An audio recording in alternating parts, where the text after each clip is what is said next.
Computer science videos here today to show you guys in this tutorial how to directly save your Microsoft Office file to a Mac computer for Office 365, which is web-based. Without further ado, let us start the video. So in this tutorial, you need to have access to a Mac computer.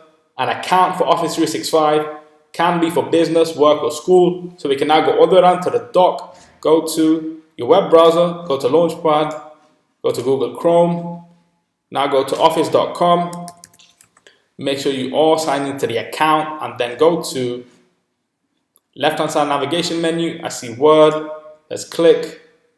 We can open up a blank document, or we can just go to the trial document we made a couple of weeks ago. Let's just remove all the information. Add a photo that we have saved on the desktop. Wrap text. Let's now give a quick title.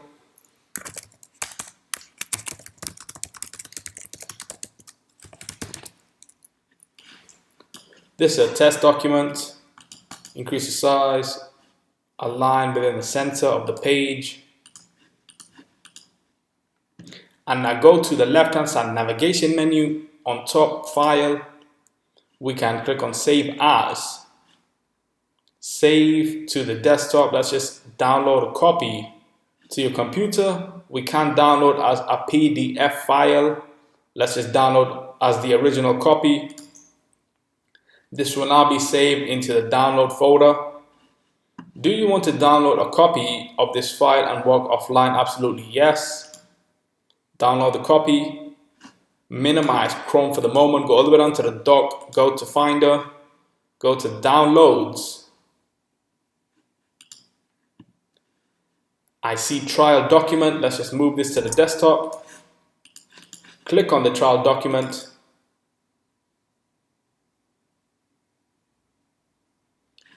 And there we go.